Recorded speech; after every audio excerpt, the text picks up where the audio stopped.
Entonces, en esta mañana vamos a hablar sobre un tema que tiene mucho que ver con la vida actual, hermanos queridos, y nos recuerda la historia de un gran pueblo, un pueblo que lleva el nombre que el mismo Dios le puso. Cuando Jacob estaba luchando con aquel varón, dice la palabra de Dios, no sé muchos que han pensado acerca de esta persona con la cual luchó Jacob. En lo personal, pienso yo que haya sido la persona de Jesucristo, el ángel de Jehová, quien tiene mucha intervención en el tiempo del Antiguo Testamento, cuando Cristo como tal nos había revelado, como fue allá en su nacimiento virginal en Belén de Judea. Ahora tenemos el ángel de Jehová que está peleando, que está luchando por el pueblo de Dios y el cual es invencible. Y el ángel de Jehová, dice la palabra, acampa en derredor nuestro y nos defiende. Dice la palabra del Señor que el león, el diablo, el enemigo, Señor, lo reprenda, anda buscando a quien devorar. Pero no le tenga miedo, no le tengamos miedo, porque el ángel del Señor acampa en derredor nuestro. El Señor Jesucristo lo derrotó en la cruz del Calvario, y Él ya no tiene nada que ver, el enemigo, con nosotros. Porque si alguno está en Cristo, somos nuevas criaturas. Las cosas viejas han pasado, y de aquí en adelante, todas son hechas nuevas. Grandes promesas, hermanos, con las cuales y en las cuales descansamos para la gloria de su nombre. Ahora, el título de nuestra lección en esta mañana es Otro faraón se opone a Israel. Ahora, el nombre faraón no era en realidad el nombre de él, sino faraón era un título que se le daba a aquellos emperadores, aquellos que creían que eran el Todopoderoso. Por cierto, el hombre que está ahorita como dictador allá en el país de Rusia, algunos comentaristas lo han identificado falsamente como el Todopoderoso. No hay Todopoderoso en el universo más que nuestro Dios. Y él está siendo esta persona, llevando a cabo y siendo responsable de una gran destrucción allá en el país de Ucrania. Un país minúsculo comparado con el territorio de Rusia. Él ahora ha empezado a lanzar, este hombre, amenazas a el Estado de Israel.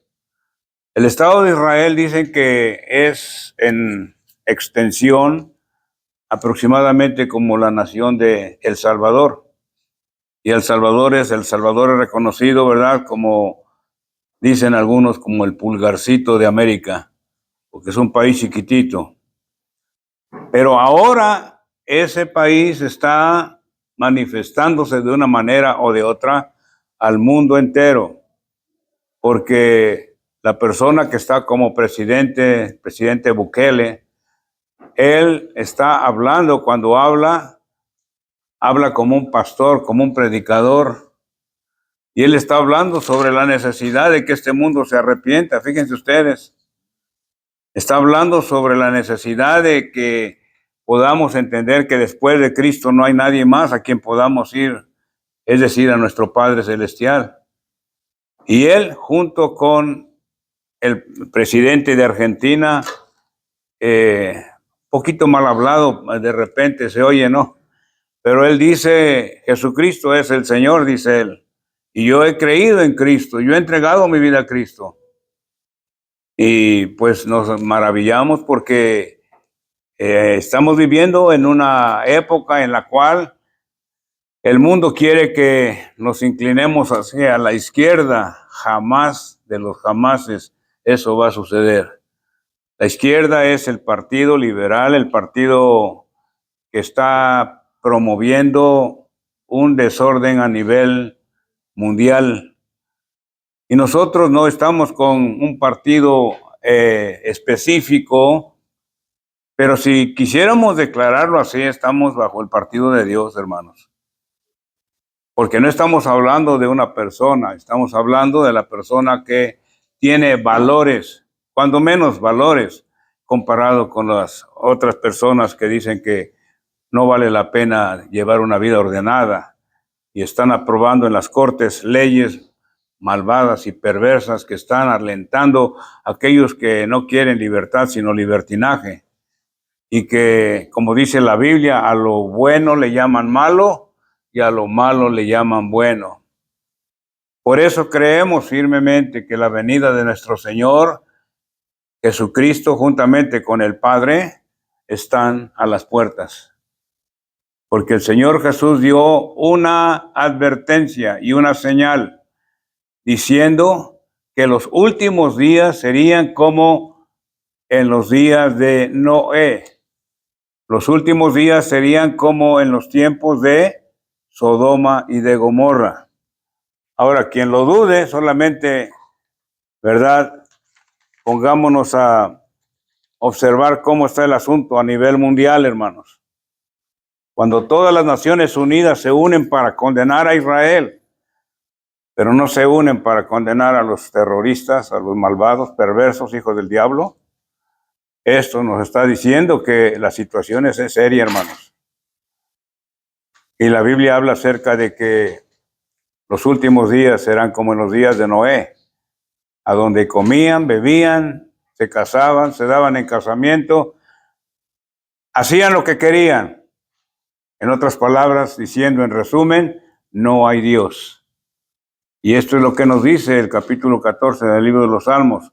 Dice, el necio en su corazón, no hay Dios.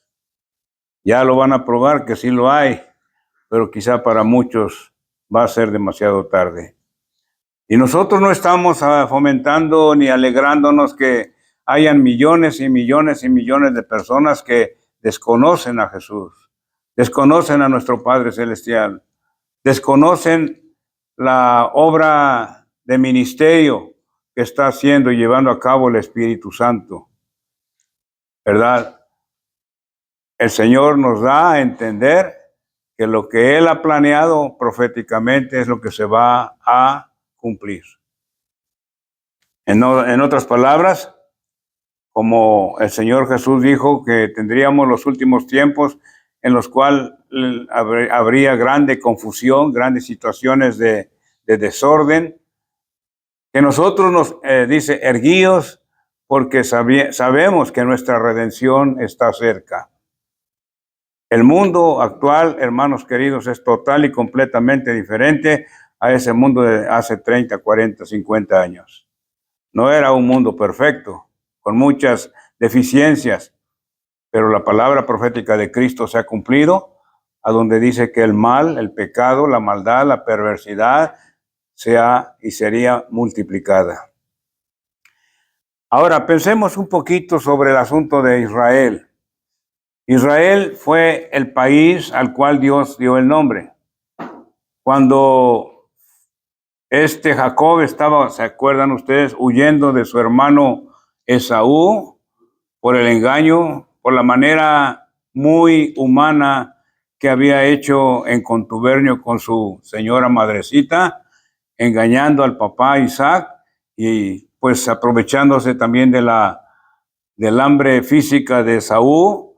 Sabemos que Jacob fue un engañador, sí, pero fue engañado también por su suegro, a donde le dijo que él iba a darle a su hija después de 7 años de trabajo, a Raquel.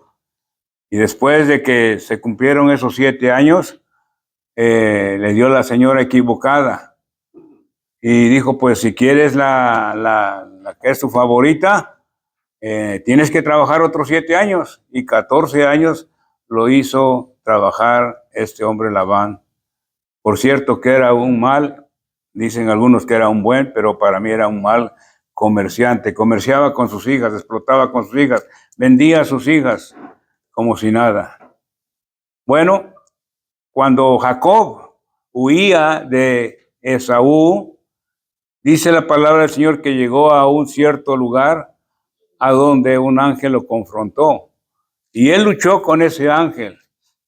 Y desde el anochecer casi hasta el amanecer, el ángel le decía a este varón, suéltame porque está ya amaneciendo. Y él, Jacob, le respondió, si no me bendices, no te voy a soltar. Entonces, cuando el Señor le dijo, ¿cómo te llamas? Como que si el Señor no supiera, ¿verdad? El nombre. Y él le respondió, mi nombre es Jacob. Y el Señor le dice, pues no se va a llamar más tu nombre Jacob, sino Israel. Israel, porque has vencido con Dios, has luchado con Dios y has vencido. A ninguna otra nación en la tierra el Señor le ha puesto nombre. A nuestro México no le puso el Señor el nombre de México. Eso vino por causa de los mexicas, ¿verdad? Y cada nación tiene su nombre, pero puesto por gobernantes políticos, como quiera que sea, o por la historia. Pero el único país, la única nación que fue nombrada o mencionada, identificada como tal, fue Israel. Y el Señor habló con Abraham y le dijo, Abraham, sal de tu tierra, de tu parentela, a la tierra que yo te mostraré. Serás una nación grande. Yo te bendeciré y bendeciré a los que te bendijeren, pero maldeciré a aquellos que te maldicen.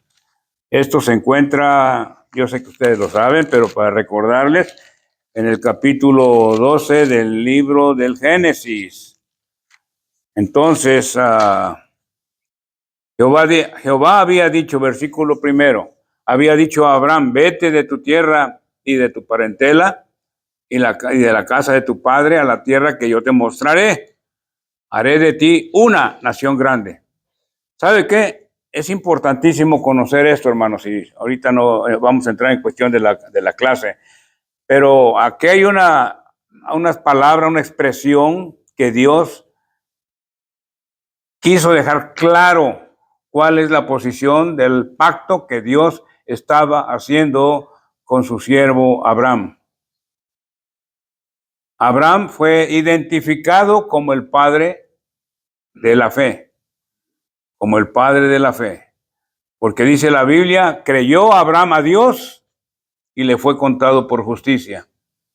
Y la Biblia dice que todos los que somos de la fe de Abraham, o sea, creyéndole a nuestro Dios con todas las promesas que Él nos da en su palabra, por eso nosotros hemos sido justificados, hemos sido salvos, porque sencillamente hemos descansado en la obra redentora que Dios el Padre prometió a través de su Hijo, nuestro Señor Jesucristo.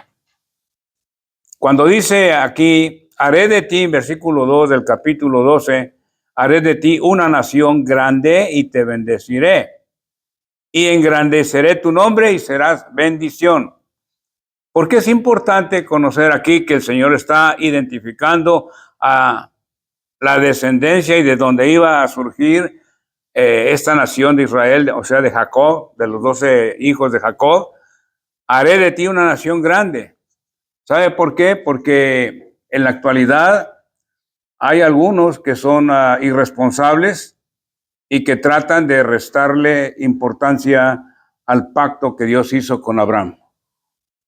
Y están diciendo que la iglesia reemplaza a Israel. No es cierto. Dios tiene planes específicos para Israel. Y Dios ha bendecido y bendice a esta nación con todas sus fallas. ¿Quién puede señalarlos a ellos cuando con un dedo señalamos y con 3 nos están apuntando a nosotros, ¿verdad? Entonces, Israel es una nación específicamente identificada como pueblo de Dios. Nosotros, por su misericordia, también somos el Israel espiritual, pero no podemos dejar a un lado, hacer a un lado las palabras de nuestro Dios. específicamente cuando dice, haré de ti una nación grande. Si usted mira la historia de Israel, y es aquí donde comenzamos nuestra clase, es maravillosa, porque empieza con esas 70 personas que llegaron a la tierra de Gosén. Y ahí es donde el Señor empieza a bendecirlos, a multiplicarlos. Multiplicados serían ellos de tal manera, en todos los aspectos ellos eran bendecidos, que los egipcios empezaron a tener envidia de ellos. Y el faraón fue uno de ellos. Ahora, ¿ustedes recuerdan cuántos años estuvo Israel o los israelitas como esclavos en Egipto? ¿Cuánto? 430 años. Entonces, el faraón que estaba ahora enfrentando a Moisés y a Aarón no era el mismo faraón que le había dicho a José, trae a tu familia para que se alimente con nosotros y no mueran de hambre. ¿Se acuerdan ustedes lo que fue la visión aquella que Dios le dio a José? Entonces, fueron 70 personas aproximadamente que llegaron a la tierra de Gosén.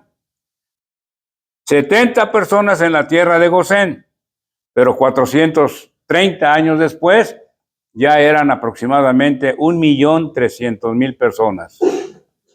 Por eso el faraón le tenía miedo.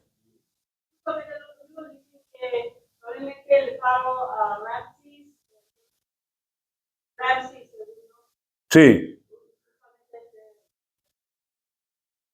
Sí. Ajá. Ahora, ¿cómo calculamos esto, hermanos queridos? ¿De cuántos faraones serían los que fueron los gobernantes de Egipto entre lo que fue la llegada de esos 70 personas hasta 430 años después? La Biblia dice, una idea, ¿verdad? Los años de nuestra edad son 70. ¿Se acuerdan que hablábamos de eso? Son 70 años. Algunos ya los rebasamos, pero no tenemos miedo, porque sabemos que aunque andemos por valle de sombra de muerte, no tendremos temor por alguno, porque el Señor está con nosotros y la generación de los justos será bendita. Pero si una generación aproximadamente es de 70 años, entonces multipliquemos 70 por ¿cuántos años? ¿Cuántos serían? 6. Ahí está. 6 caben ahí. Sí, más o menos. Porque 6 por 7, ¿se acuerdan de las tablas de multiplicar? 6 por 7 son 42. Más o menos habían pasado 7 faraones que estaban gobernando la nación de Egipto. Y eran hombres muy poderosos, como aquel que se cree todopoderoso allá en Rusia. Y el otro señor de acá de Sudamérica. Hay gente, si hay hombres que en su ignorancia piensan que pueden controlar el mundo entero, que pueden manipular a la Organización de las Naciones Unidas. Pero el Dios Todopoderoso dice, les está dando tiempo para que se arrepientan. Y si no, va a llegar un momento en el cual va a pasar como le sucedió a este faraón de los tiempos de Moisés. A donde dice la Escritura Sagrada que fue en cierto momento la forma como Dios actuó en contra de Faraón con toda justicia. ¿Por qué? Porque el Señor ya le había dado varias oportunidades a ese Faraón al ser enfrentado con Moisés. Y cuando Moisés le dijo, juntamente con Aarón, enfrente de Faraón, nuestro Dios dice que dejes ir a su pueblo para que me sirva. ¿Verdad que sí? Qué preciosa es la historia de la Escritura Sagrada, hermanos. ¿Cuál fue la respuesta de Faraón? ¿Y quién es Dios para que yo le suelte? Él no tiene ninguna autoridad sobre mí, ni yo voy a dejar libre a Israel. ¿Quién es Jehová? O sea, lo estaba retando. Él tuvo la misma conducta y la misma actitud que Caín. Cuando Dios lo enfrenta con el caso de su hermano Abel, le dice, Caín, ¿dónde está tu hermano? ¿Y qué es lo que le contesta Caín? Yo no sé. Número uno, no sé. Y número dos, ¿acaso crees que yo soy guarda de mi hermano? Si nosotros hablábamos o contestábamos así a nuestros padres, cuidado, hermanos, porque nos agarraba una buena, ¿verdad? Y decimos como que eran, no eran las maneras correctas de corregir a los jóvenes o a las señoritas, a los adolescentes, pero daba resultado si no había tanto abuso, ¿verdad? Este hombre le dice, ¿quién eres tú para que yo te haga caso? En otras palabras, el faraón estaba retando a el Dios de Israel. Estaba retando a el Dios de Moisés y al Dios de Aarón. Entonces empieza un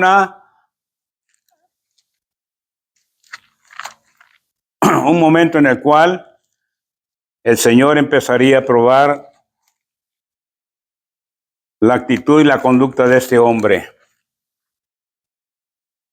Si ustedes, por ejemplo, ven allá en el libro del Éxodo, donde empiezan las plagas, ¿a dónde están más o menos, hermanito? Éxodo. Ajá.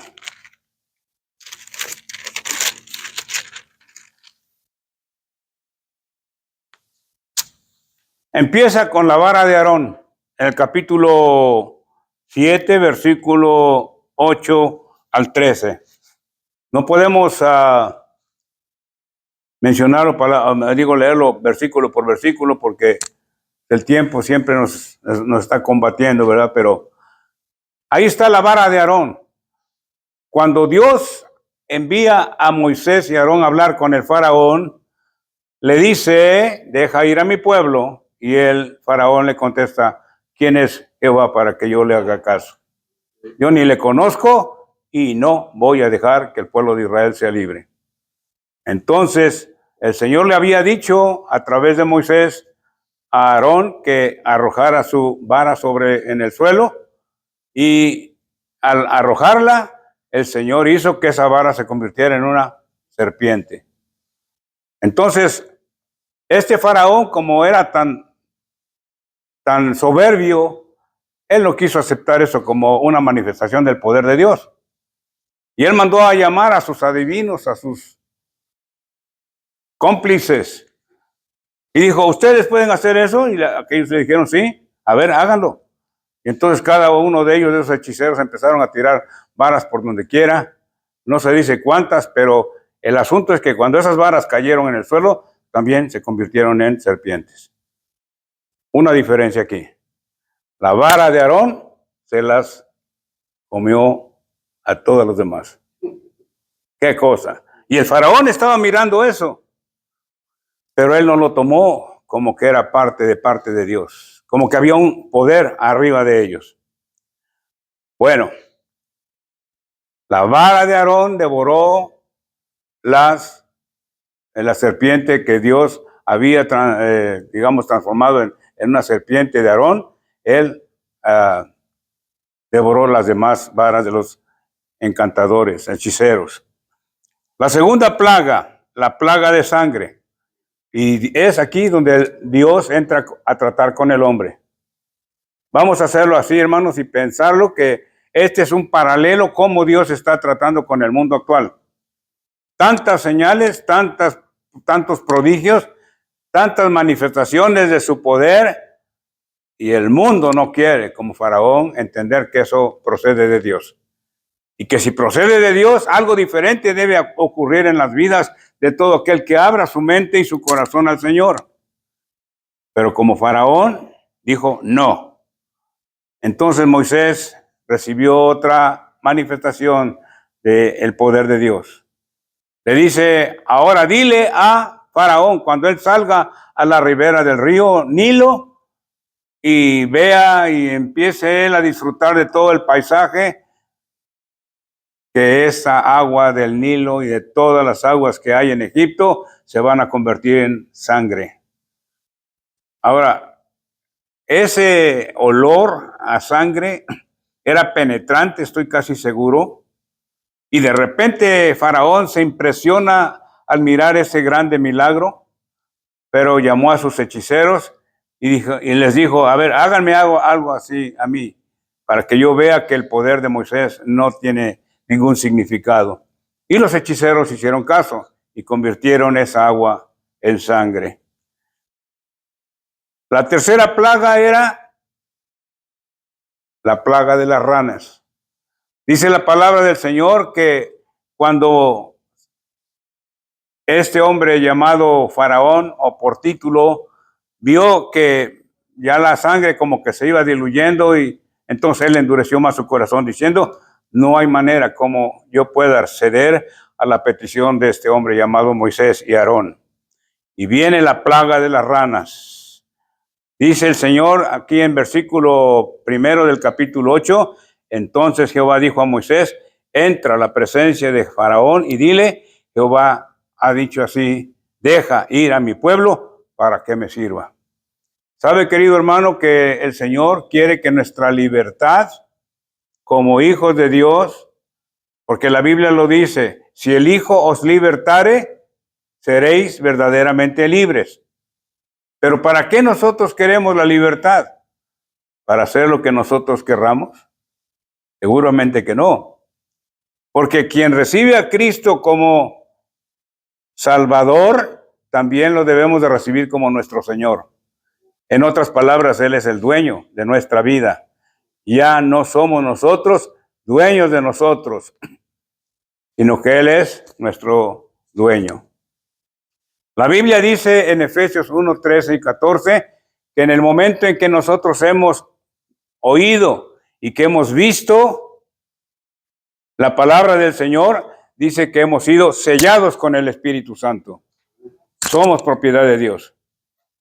Entonces, cuando una persona se para enfrente y dice, a ver, todos aquellos que quieran recibir a Cristo como su Salvador y Señor personal, que levanten la mano. Entonces, pues la gente puede estar impresionada con el mensaje y decir, yo recibo a Cristo como mi Salvador. Sí, pero también debe de recibirlo como Señor. Cuando los cristianos eran perseguidos durante el tiempo del emperador romano, la vida de los cristianos dependía de un hilo, por así decirlo. Cuando ellos declaraban, Jesucristo es nuestro Señor. No es nuestro Salvador solamente, sino es nuestro Señor. A Él pertenecemos, a Él servimos, por Él vivimos. Y en ese momento estos cristianos en la iglesia primitiva eran ejecutados, porque se negaban a darle el lugar como si fuera un dios a los faraones o a los emperadores. Ahora, cuando viene la plaga de las ranas, hermanos, dicen que eran plagas horribles y terribles. Se metieron por donde quiera. Había miles y miles de esos animales, y este faraón no sabía ni cómo hacer, porque cerraba la puerta o cerraba la ventana para que estos animalitos no llegaran a su recámara y lo importunaran a él y a su esposa. Pero dice la palabra del Señor que hubo tal cantidad de ranas que este faraón dijo a Moisés, vengan y oren por mí, pídanle a su Dios que me libre de esta plaga tan terrible. Ahí está la cosa bien rara. Sí. No quería creerle a Moisés sobre las cosas de Dios y todo. Luchaba contra Dios. Sí, estaba luchando contra Dios. Reconocía que Dios tenía poder. Le decía a Moisés, ora a tu Dios para que nos quite esto. Sí. Pero al mismo tiempo seguía luchando contra Dios. Sí. Que no era tanto que no creía, que no se quería sujetar. Eso es. ¿Sabe qué es lo que ha pasado, por ejemplo, en tiempos modernos cuando ha habido terremotos en nuestro país, México? Dice que mucha gente sale gritando a las calles, ayúdanos, ayúdanos, Dios eterno, permítenos vivir. Y el Señor dice, pues, yo estoy listo para ayudarles, pero una vez de que pasa el susto, la gente vuelve a lo mismo. Cuando pasó el 9/11. 9/11, exacto. Las iglesias estaban llenas. Las iglesias estaban llenas, un grande crecimiento de oración y de gente pidiendo ayuda. Gente que nunca ha ido a la iglesia o han orado, estaban orando, Sí. hasta en las calles, ¿entiendes? Porque, como usted dice, sabían que algo estaba pasando, y que había un Dios que podía liberarnos, pero como dice el pastor, no querían someterse después del tiempo. No quería someterse a ese Dios que podía liberarlo. Eso es lo que trae como prueba cuando una persona no es sincera delante de Dios. Cuando nos arrepentimos, y espero que no seamos nosotros, pero cuando la persona se arrepiente solamente porque está pasando un tiempo de prueba. Pero una vez de que se le quite el dolor, a lo mismo vamos. ¿Verdad que sí? Sí. Y aquí tenemos este caso, que era tremendamente difícil y una prueba no solamente para el faraón, sino para todo el pueblo de Egipto. Fue lo que pasó hace unos 3, 4, 5 años, hermanos, con este dictador Hugo Chávez, el señor que dijo que desde el fondo de su corazón, de sus entrañas, maldecía al pueblo de Dios. Y es ahí donde el Señor lo tocó con un cáncer terrible. Luego este hombre lloraba y decía, Dios Todopoderoso, sí, pero estaba rezando enfrente de las imágenes y no quería reconocer que era el poder de Dios y que él había cometido un error al maldecir al pueblo de Dios. Ahora, no solamente él la llevó, sino miren ustedes toda la nación de Venezuela ahorita cómo están sufriendo. Un pueblo completo sufriendo por palabras necias de un solo hombre.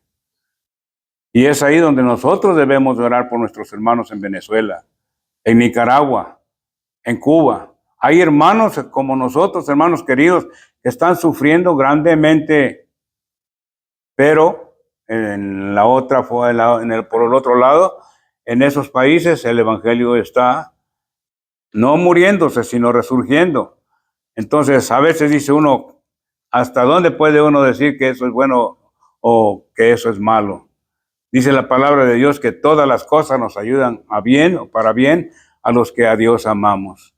Allá, como decía nuestro pastor hace algunas 2 semanas, el que en Cuba es cristiano, verdaderamente es cristiano, porque no es nada más de que si tengo ganas o no tengo ganas de buscar a Dios. Ahí dicen, o me cojo del Señor o me arrastra la corriente, ¿verdad? Ahora, en la plaga de los piojos está en capítulo 8, versículo 16 al 19.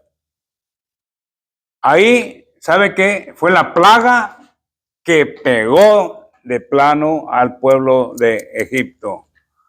Dice la Biblia, imagínense ustedes, hermanos queridos, que Aarón golpeó el polvo de la tierra y que todos ese polvo se convirtió en piojos. No sé cuántos de ustedes sufrieron alguna vez la plaga de los piojos, pero algo asqueroso, ¿verdad? Imagínense ustedes, llena la cabeza de piojos y todo el cuerpo. Y esa fue una plaga terrible. Y es ahí a donde llegan los hechiceros de Faraón y le dicen, Faraón, porque eso ya no lo pudieron ellos igualar. Este es dedo de Dios, es el Dios de los hebreos, el Dios de los israelitas, quien está enviando estas plagas para que tu corazón y tu persona sea quebrantada. Hasta esa plaga se llegó para que ellos dijeran, dedo de Dios es este. Y luego viene también la plaga de las langostas, el granizo. Ellos mismos, los que estaban gobernando con el faraón, le dijeron, ¿no te has dado cuenta que toda la nación de Egipto está destruida? Y Faraón no quiso doblar las manos, por así decirlo. Vino la plaga del ganado, vino la plaga de las úlceras. Y esa gente no aguantaba la comezón en su cuerpo y supuraban esas llagas y ellos no sabían qué hacer. Pero es lo que pasa y lo que sucede a una nación o a un pueblo que se levanta contra Dios. La Biblia dice, mis hermanos queridos, que bendita, bienaventurada es la nación cuyo Dios es el Señor. Esta nación de Estados Unidos ha sido bendecida porque fue fundada sobre principios cristianos.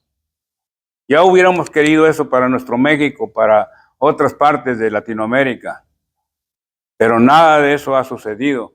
Nuestros pueblos están sumidos en la idolatría, en la, en la brujería, en la hechicería, en la violencia, en estar tratando de recoger dinero fácil. Y es un desorden en lo que está sucediendo allá en nuestra Latinoamérica. Por ellos tenemos que orar, mis hermanos amados, porque la gente se acostumbra tanto a ser pobre que no les importa llevar la clase de vida que llevan. Y muchos de ellos están, por así decirlo, patinando en el mismo lugar. El texto en esta mañana es, entonces los siervos de Faraón le dijeron, ¿hasta cuándo será este hombre un lazo para nosotros? Ellos mismos le están diciendo a Faraón en versículo 7 del capítulo 10 del Éxodo, deja ir a estos hombres para que sirvan a Jehová su Dios. ¿Acaso no sabes que Egipto está destruido? ¿Sabían ustedes que el país de Venezuela es uno de los países más ricos de Latinoamérica? Pero miren en qué posición están ahorita muchos de ellos. Y debemos de orar por nuestros hermanos en Cristo, porque ellos también están padeciendo. Ahí andan las personas buscando la comida en los basureros. Para nosotros es fácil decirlo, hermanos, pero el vivirlo. A donde más de 10 millones de personas han salido de ese país huyendo de la situación política y que es una desgracia para muchas personas. Ellos le dijeron, ¿hasta cuándo será este hombre? Estaban refiriéndose a Moisés. Y no era Moisés. Dios estaba utilizando a un hombre como Moisés, un hombre lleno de poder del Espíritu Santo, un hombre que tenía autoridad, no era autoritario, pero tenía autoridad en su palabra. Y era un hombre que estaba anunciándoles de que estos acontecimientos estaban sucediendo porque Dios así lo estaba no solamente permitiendo, sino que se los estaba enviando. Hubo un momento en el cual dice la palabra del Señor que Dios entró directamente a endurecer el corazón de Faraón. ¿Sabe que cuando una persona está cruzando un puente que va de un lado del río al otro, va con la esperanza de cruzar ese río a la otra orilla? Pero cuando ve que hay algo aquí poco, peligroso para seguir avanzando, dice, no, yo me voy a regresar. Pero en el caso de Faraón ya no había eso. Cuando dice la Biblia que Dios endureció el corazón de Faraón, es porque la mitad de ese puente, por así decirlo, y en forma figurada, había sido destruida. Había salida para acá, muy difícil, pero si él trataba de regresarse, ya no había oportunidad. Cuando Dios endurece el corazón del hombre, hermanos queridos, es porque ha llegado a un clímax su misericordia. Nosotros estamos viviendo los últimos tiempos y necesitamos ponernos en orden con nuestro Dios. Decirle, si en alguna forma de mi vida estoy fallándote, Señor, ayúdame a servirte, a entregarme a ti, Señor, a ser sincero contigo, a deleitarme en ti, como dice tu santa y tu bendita palabra. No tomar las cosas tuyas a la ligera. Y el Señor toma nuestra palabra y nos restaura. Pero cuando la persona se empecina, por así decirlo, a pecar, a practicar del pecado, a gozarse en el pecado, llega un punto en el cual dice el Señor, hasta aquí. Y creemos que el tiempo de la gracia en la cual todavía por su misericordia nosotros hemos vivido, ese tiempo de misericordia y gracia está por terminar.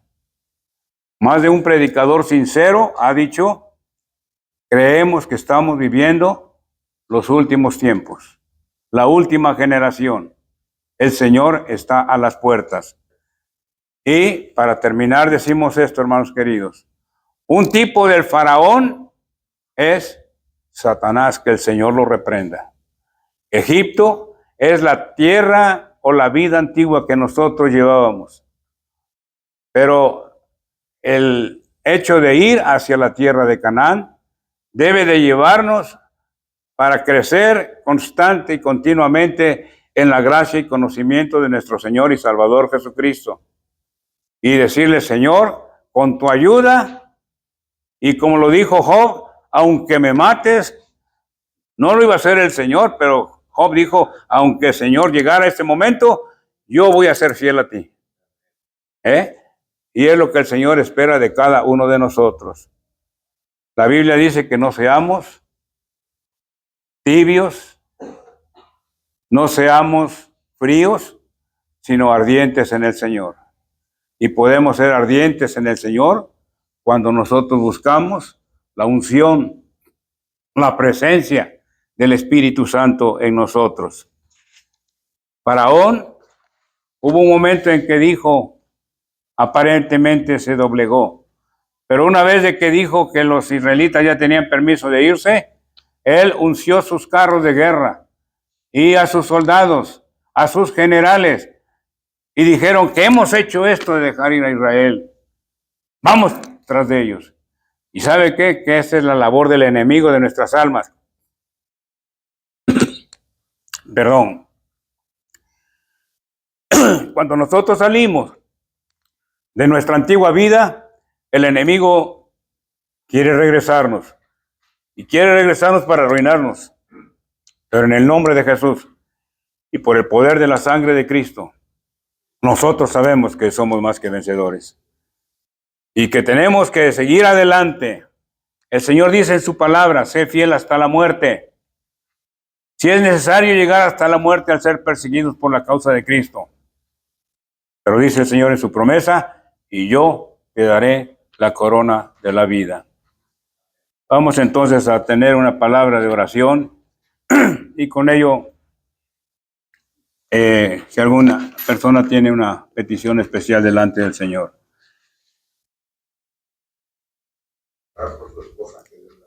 Por favor, hermanito. Nuestro hermano querido David quiere guiarnos en oración, por favor. Padre, te damos gracias por tu palabra, Señor. Que tu poder nunca falla. Tú estabas con Moisés y está con nosotros en esta mañana. Te damos gracias, Señor, por la palabra que esté, Señor, sembrada en nuestros corazones. Siempre sepamos que Señor, tú eres justo y poderoso. Pedimos por la hermana Clarita, Señor, que tú la toques ahora mismo, Señor, que tu mano poderosa esté sobre ella. Por favor, sana, Señor, como dice tu palabra, Señor, que por tus llagas ya fuimos curados, Señor. Sí, Señor. Sana a nuestra hermana. Y ve con nosotros, Señor, en esta semana. Que caminemos en tu palabra y en tu fe, Señor. Esperando, Señor, la venida de Cristo Jesús. Pedimos todo esto en el nombre del Señor. Amén. Bien. Gloria a Dios. Que el Señor les bendiga, hermano.